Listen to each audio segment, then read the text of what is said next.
Hey, we're live.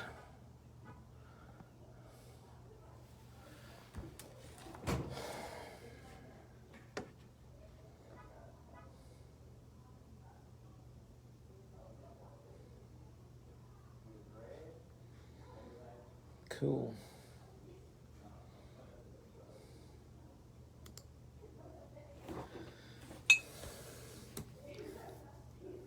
Hey, Beverly, can you hear me? Y'all tell me if you can hear me or not.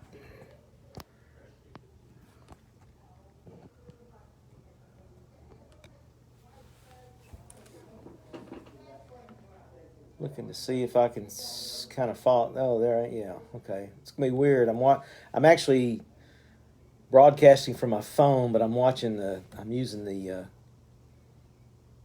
the computers behind live time. Had to freshen up my coffee. Hey, April. All right. Good. I hear you. Great. I'm always worried that I'm going to have tech problems as I go on and then try to scramble. Hope everybody's doing well.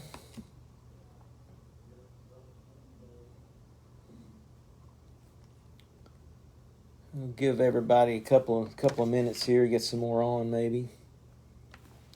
I'm going to go ahead and plug up my mouse and let that be charging.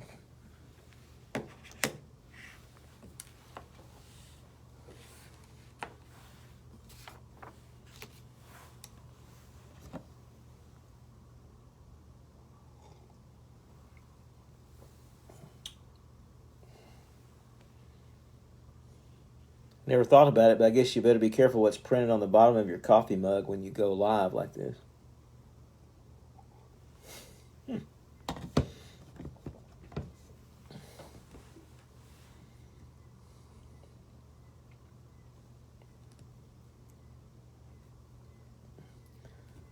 We are in the throes of Vacation Bible School. We've had great attendance this week. I actually was not here the first day. Hey, Vicky. Hey, is that Richard Clark?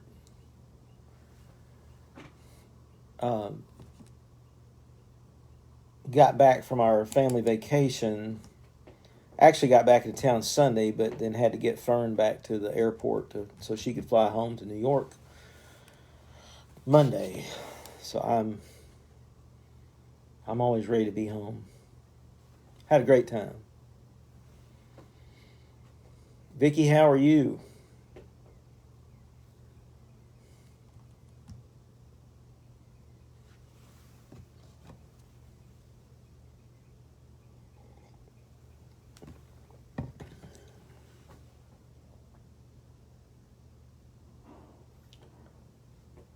Give just another minute here.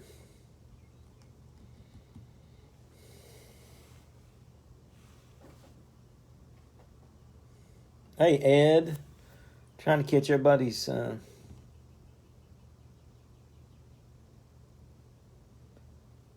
you're driving. I'm glad you're driving Ray crazy. Hey, Marianne. Hey, Richard.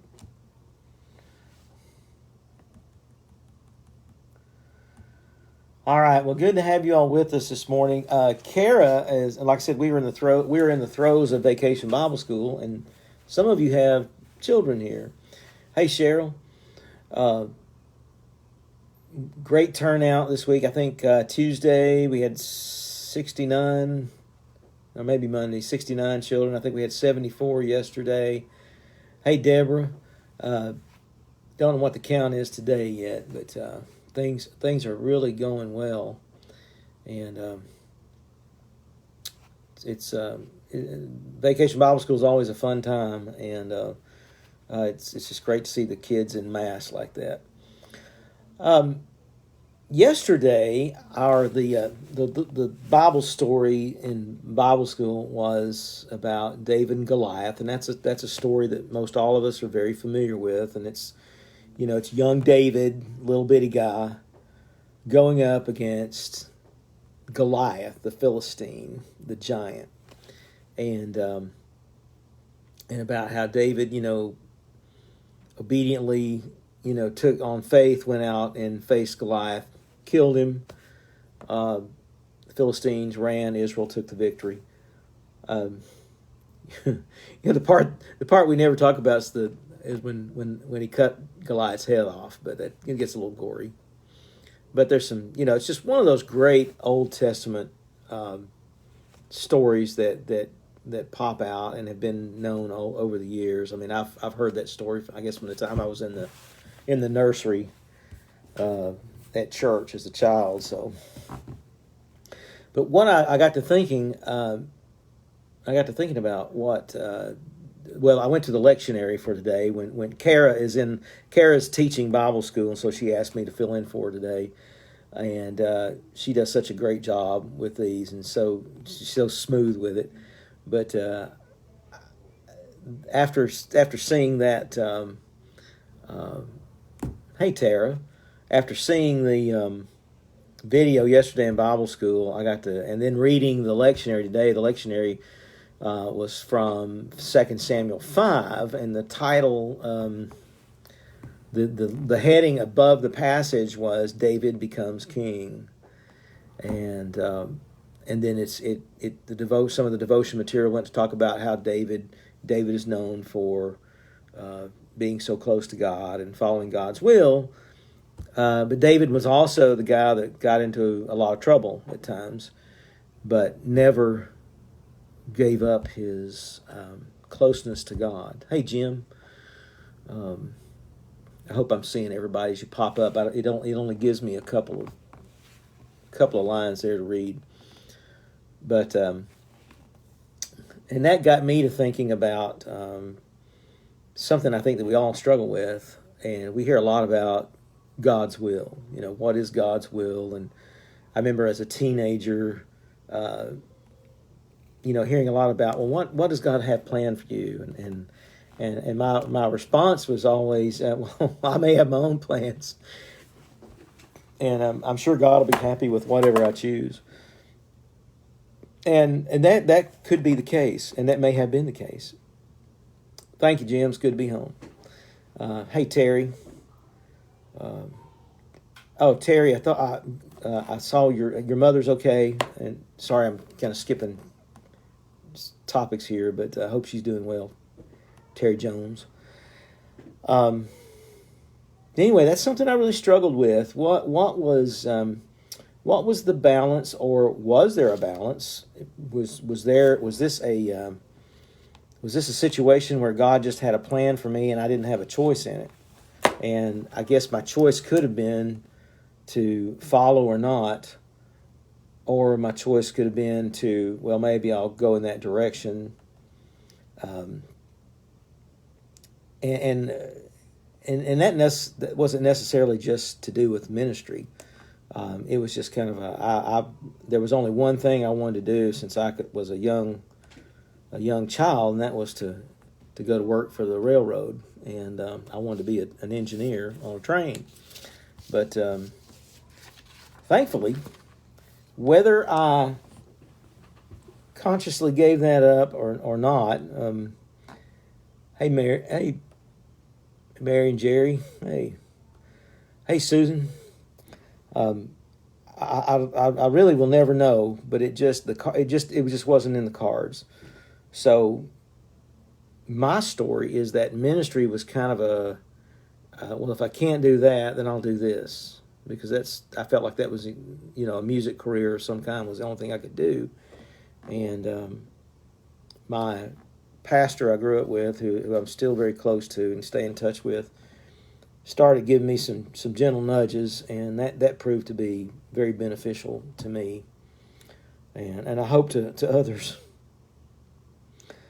But God, just as God, I mean, in 2 Samuel there, that passage in chapter 5 talks about how God had great plans for David, and how He has great plans for us, and how sometimes our pride, we step into that. We let our pride get in the way and want to do our own thing, and I've always believed that if God loves me, I've been told all my life that God loves me and wants the best for me, and then I'm going to try to do the best to follow His will as I sense it, and then everyone senses that in a different way.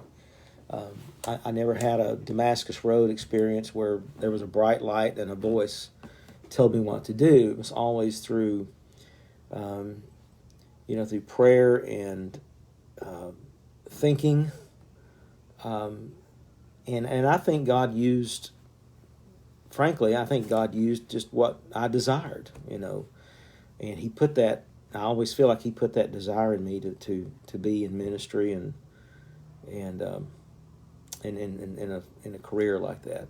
So anyway, I would like for all of you, if you have an experience, and I think I can watch most of this pop up on my big screen up here. It may be delayed a little bit, but if some of you have comments you'd like to make about your experience, I'd like to make this interactive as much as we can. I know we're limited with just like the chat on the post here. So I know that a couple of you have kind of dabbled with ministry and on a, if not on a professional level, but a volunteer level, and we're all, and in our church. And this is one way that the disciples are much like the Baptist faith I grew up in. We're all ministers. We recognize that all of us are ministers. So it's we've got that to carry. But were there situations in your life that you wish you'd spent or wish you'd given more attention to? Just asking God or involving God in a decision or in decisions that you made. And are there situations, are there things that you feel like might have been avoided had you done that? And of course, hindsight's 20/20. So if you got something that you can share with us, put it out there on the chat, and we'll talk about it.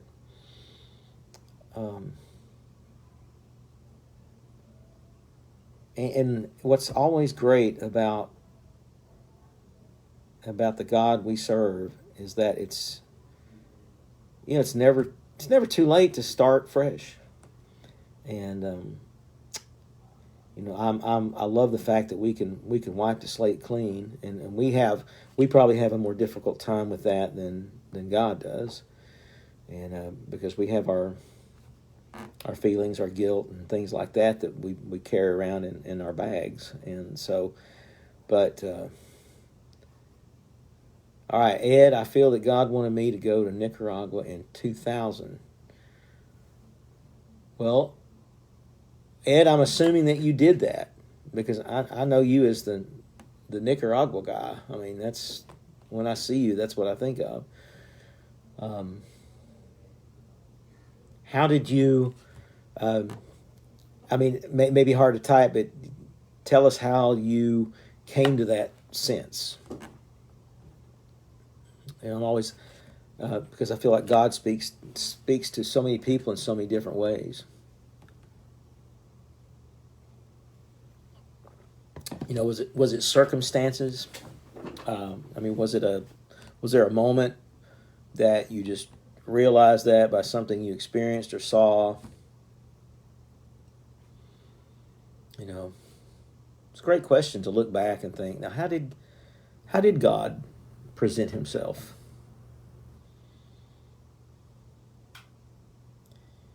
What can we learn from David's experiences? You think about, basically David murdered someone. He didn't necessarily get away with it. That's a tough story.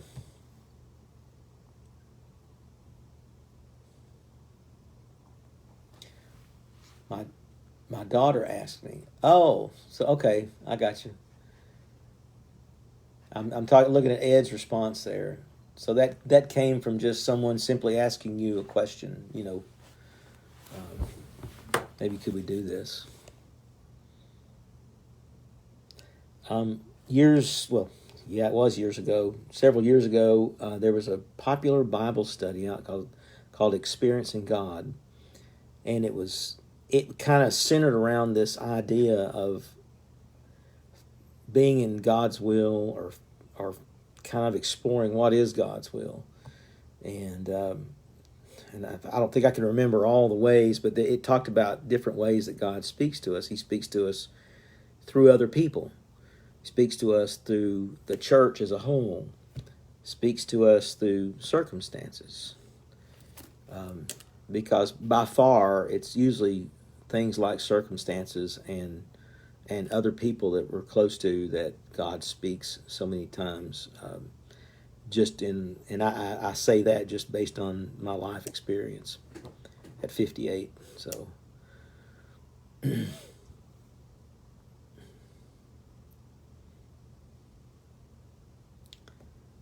yeah, she had been there with her church. So Ed his daughter had been to Nicaragua with her church, and then she in turn asked him about going, and he did, and so that's how God spoke to him. And Ed, how many? You've been several times, I know. I don't how many with others here in our church, teamed up with people in Dawn's and your daughter's church. I believe that's right.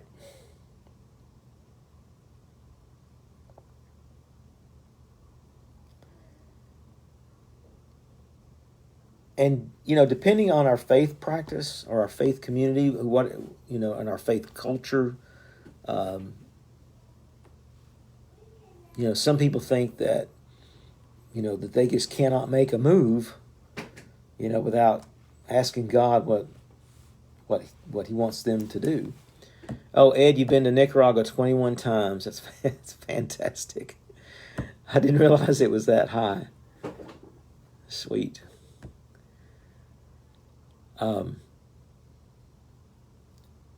And then there are others, other faith cultures, traditions where God moves in a more mysterious way, not as in your face, I guess you could say, as others. But anyway, it's something to think about, no matter where we are in our journey, and it's like I say, it's whether we're 30. David was 30 when he started his journey as king, and whether we're 58 or whether we're 68 or 70, 80, 90. My in-laws are in their mid-80s, and they are wonderful people, and I know that they are still, they're kind of in the process. They're in a transition time where I don't think there's any.